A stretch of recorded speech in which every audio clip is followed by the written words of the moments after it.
Hola, bienvenidos a Recomiéndame un libro. Yo soy René Morales y el día de hoy vamos a hablar sobre música. Vamos a hablar sobre una de las cosas que más me apasionan.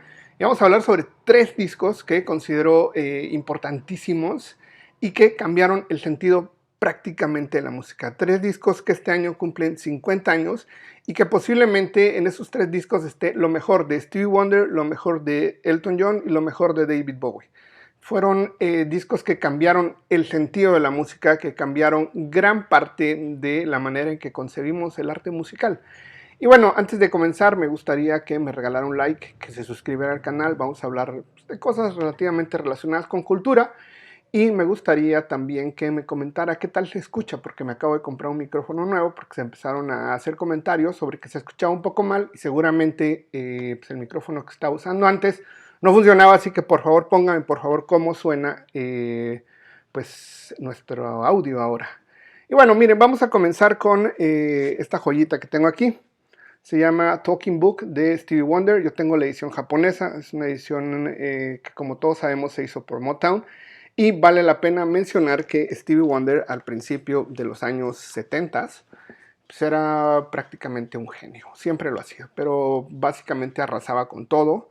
Disco que sacaba ganaba prácticamente un Grammy y pues este disco tiene cierta peculiaridad. Si recordamos, 1972 pues, prácticamente tenía muy poco que se habían erradicado las leyes de segregación en el sur de Estados Unidos.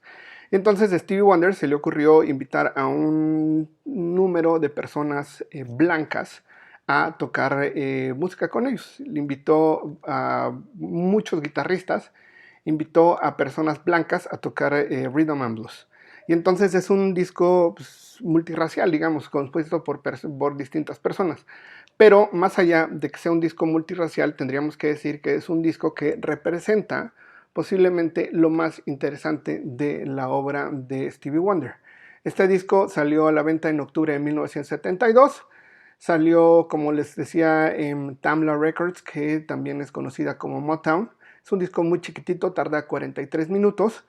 Y teníamos que decir que se grabó en Electric Lady Studios, que es pues el estudio Jimi Hendrix, en Nueva York en 1972. Ese mismo año salió, en realidad se grabó muy pronto y muy rápido.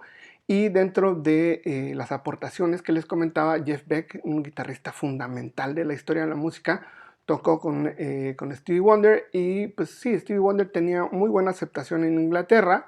Sabemos, por ejemplo, que hizo una gira con los Rolling Stones antes de sacar este disco.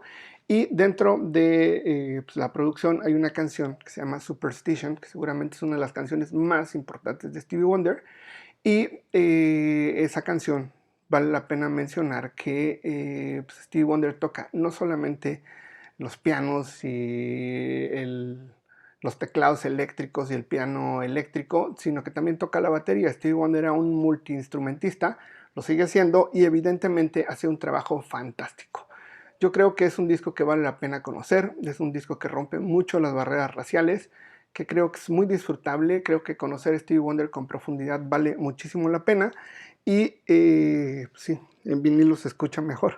Y bueno, vamos a seguir ahora con otra de las grandes joyitas que tengo por aquí. Vamos a hablar de esta belleza que se llama Honky Chateau de Elton John.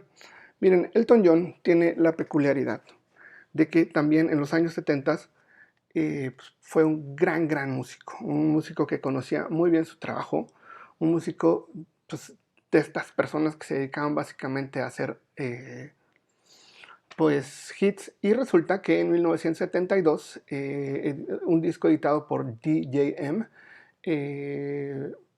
se llama Honky Chateau, se grabó en un lugar que se llama Auville, cerca de París, y por eso lleva ese nombre. Sin embargo, lo más importante de este trabajo es el trabajo que hizo con un músico que se llama Jean-Luc Ponty, quien es un violinista francés que le ayudó a producir el disco. Sabemos formalmente que de las dos grandes canciones que produjo con este músico es Mellow y Amy, que son dos canciones preciosas. A mí me parece uno de los discos así de que lo pones de principio a fin y parece fantástico.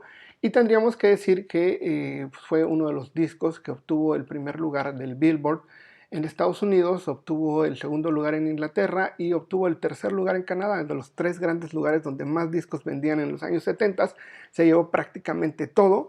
y es un disco muy bien trabajado, muy bien pensado, y creo que abre este periodo como de mucha creatividad de Elton John, mucho trabajo muy interesante y verdaderamente es una belleza. Miren, incluso esto es como una lámina rugosa con un trabajo interesantísimo.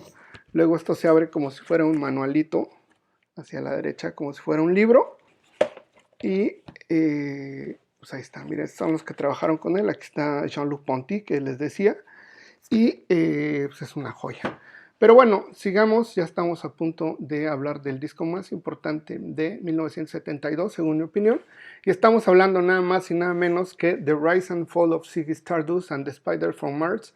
Yo tengo aquí una edición, no es la primera, pero es una edición de los años 80 y seguramente, en mi opinión, es uno de los discos más importantes de la historia de la música. Es precioso de principio a fin.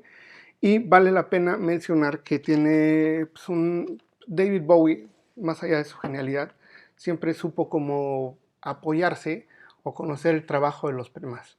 Es seguramente el primer álbum de estudio que David Bowie tuvo un concepto en torno a los personajes. El personaje central de esta obra se llama Ziggy Stardust, tiene que ver con el mundo del glam rock, y si tuviéramos que hablar sobre la historia o lo que intenta pues, trabajar es pues, la historia de un extraterrestre bisexual que es una estrella de rock con el que se supone que se tiene que combinar una cosa que se llama el teatro kabuki, la ciencia ficción, y tendríamos que decir que pues, es un disco que ha influenciado a quien usted pueda imaginar. Sabemos, por ejemplo, que pues, The Clash admiraba muchísimo este disco. Sabemos que Guns N' Roses, T-Rex, y sabemos que muchos de los personajes que vemos centrados en esta obra al final tienen la peculiaridad de que salieron, por ejemplo, de películas. Sabemos que tiene que ver con el mundo de Andy Warhol, sabemos que tiene que ver con The Factory, sabemos que está influenciado por Velvet Underground, y es un disco precioso de principio a fin. Yo creo que T-Rex, esta banda inglesa de glam, el sonido está muy muy presente, y Bowie supo sacar seguramente lo mejor de T-Rex, y de verdad, o sea, es un disco que uno va a disfrutar de principio a fin, que pareciera ser no un rock clásico, sino un rock muy experimental, en el sentido en que pues, le mete prácticamente todo. Y la obra, como les comentaba, desde la portada, nos habla sobre, pues, no sé, como temas sobre la bisexualidad, sobre todo esto que tiene que ver con el mundo del glam. Y ahí está, miren. Pero bueno, ahí está. Yo creo que lo mejor, aparte de hablar del mundo de la música, lo mejor que podemos hacer pues, es escucharlo, disfrutarlos de principio a fin. Yo creo que son 3 discos que pues, vale la pena. Aventarse medio siglo y estar todavía vigentes es un gran, gran logro, y la música siempre pues, va a consolarnos de alguna manera. Pero bueno, ahí está. Me gustaría, como les había comentado, que me comenten cómo se escucha, porque ya saben que ahora estoy comprando estrenando micrófono. Me gustaría también que me regalaran un like, que se suscribieran al canal y que por favor escucharan los 3 discos. Verdaderamente son obras de arte. Pero bueno, nos vemos en el próximo video. Bye.